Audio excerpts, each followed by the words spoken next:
am thrilled to have with us in studio this afternoon the president of the National Rifle Association, Jim Porter. Jim, how are you, sir? Doing great, Cam. How are you? I am good. Glad to have you with us today. Glad to be here. Did you have a good Thanksgiving? Wonderful, except my team got beat Saturday. But my wife was happy because she's in Auburn and I'm in Alabama. Oh, really? So we've had a 39-year mixed marriage, and it was a little strained Saturday night, but other than that, everything was fine. You know, after a game like that, all I can say to you is that at least it was a good game. At least you got to watch a good game. Oh, it hurt. Right up until the very end. I've witnessed a few of those games myself, Jim.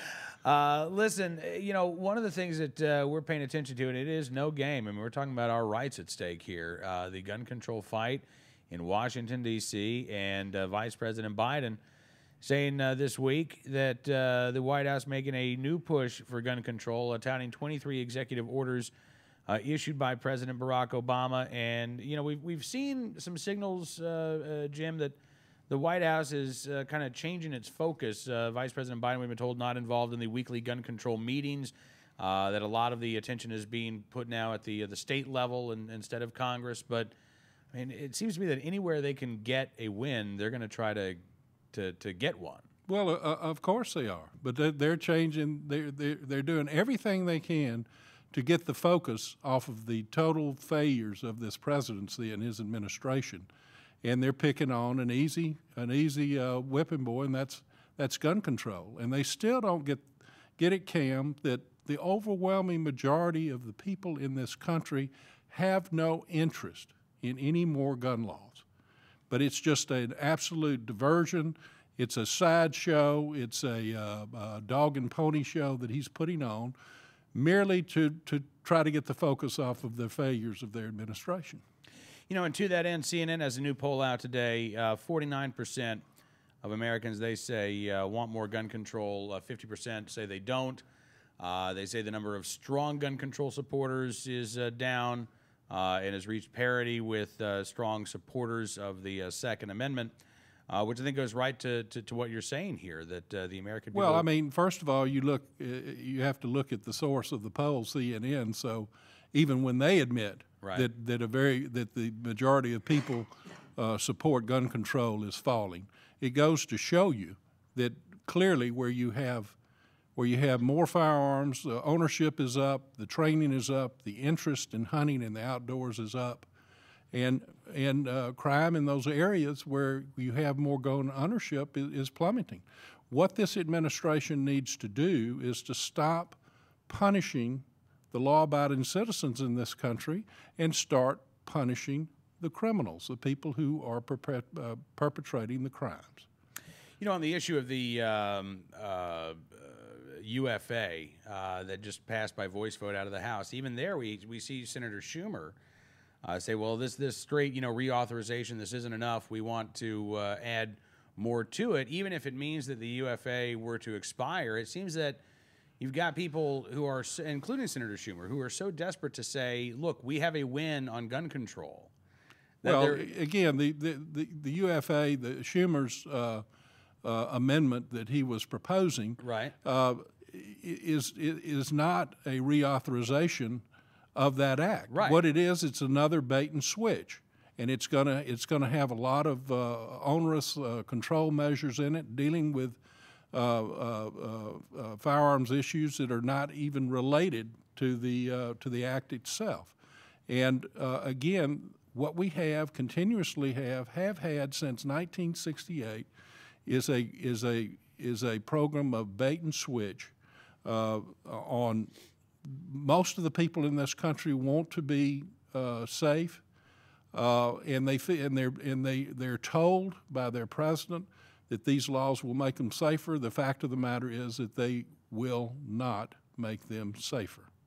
Absolutely. Talking with President Jim Porter of the National Rifle Association, and you know, we were just discussing a couple of points to this. The Congressional Research Service out with a report. They point out private gun ownership has increased from less than right around 200 million firearms to 310 million privately owned firearms, while at the same time the gun-related murder rate in this country has decreased from 6.6 per 100,000 to 3.2 per 100,000.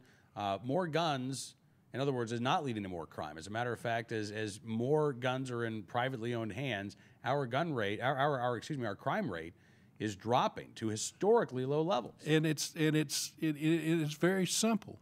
Law-abiding gun owners do not commit crime. 99 9/10% of the people that legally and lawfully own guns, they're not the ones who are committing the crime. It's that criminal element and you look at the areas where they have the most onerous gun regulations. What do you have? You have higher crime, and they refuse to acknowledge that, and they keep on wanting to do the easy thing. What's the easy thing for the administration to do?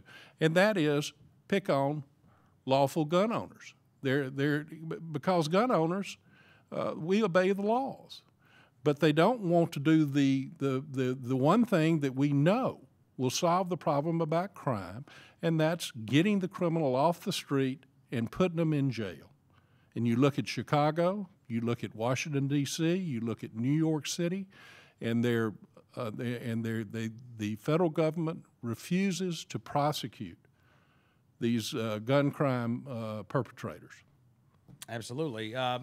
Looking ahead to 2014, Jim, this is going to be a big year for gun owners. We know that Mayor Bloomberg, who's no longer going to be mayor, still very much invested personally, no pun intended, in the gun control movement. And we can expect that no matter where you live, basically you're going to have an opportunity to push back against Bloomberg's anti-gun agenda, I think, next year. Well, there are a lot of, certainly of the Democratic incumbents for the Senate who are begging Mr. Bloomberg not to come to their states.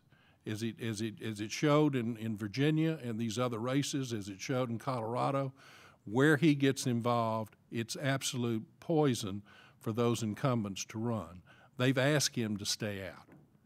But Bloomberg has said that he spent $600 million of his dollars on fighting tobacco, and he doesn't know how much he's going to spend on fighting this gun issue. But he is a multi-billionaire. I think the guy's worth $13 billion. Yeah.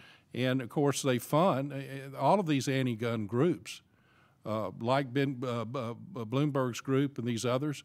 They're just made up of foundations that are funded by rich guys.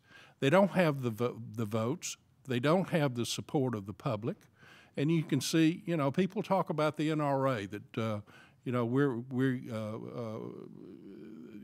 and make disparaging remarks about us. But what the NRA does, all we do is speak. We speak for the little guy. We speak for the gun owner. We speak for those who believe in constitutional law in this country, and they look to us to represent them. And that's what we do, and we do it well. Absolutely. And, the 500+ million members of the NRA, again, we may not be able to match Bloomberg dollar for dollar, but we do have our resources. Well, absolutely. And when we donate our money and our time and our effort to defend our rights, we win. Well, we're a grassroots organization. The reason that the NRA is strong is because of its membership. But you also have to understand that while we have 5 million plus members, there are many, many more millions of people who look to us to speak for them, that we represent. So the movement, if you will, which the NRA is, it's a constitutional law movement. We're believers in the rule of law. We represent millions and millions and millions of people in this country, and in my opinion, the overwhelming majority of people agree with us on these issues and look to us to speak for them on these issues. Well, listen, Jim Porter, president of the National Rifle Association, it's always a pleasure having you in studio. And, we've been talking about the political fights that await us in 2014, but I think it's also going to be a big year for the organization as well. It's going to be the very first Great American Outdoor Show in Harrisburg, Pennsylvania, just a few months from now, right? Huge. Absolutely huge, exciting. We're excited about it. The the whole, all of the exhibitors, all of the people that have traditionally been there at that show are excited about it. We're up in numbers and participation.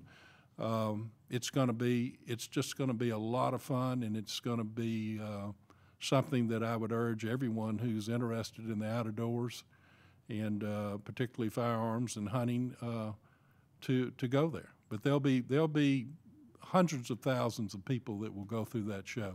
Oh yeah, it's going to be amazing. I saw yesterday Trace Atkins going to be headlining the big concert Saturday night there as part of NRA Country. Well, I'm going to be there for that, I can assure you. Yeah, it's going to be a great time. And, you know, for everybody who doesn't get a chance to go to the SHOT Show, the Shooting Hunting Outdoor Trade Show, which is not open to the public, this is, I think, a really great opportunity. If you can't wait for the NRA annual meeting in Indianapolis, you want to see the new products out there, this is a great opportunity to go and get to see some of the stuff.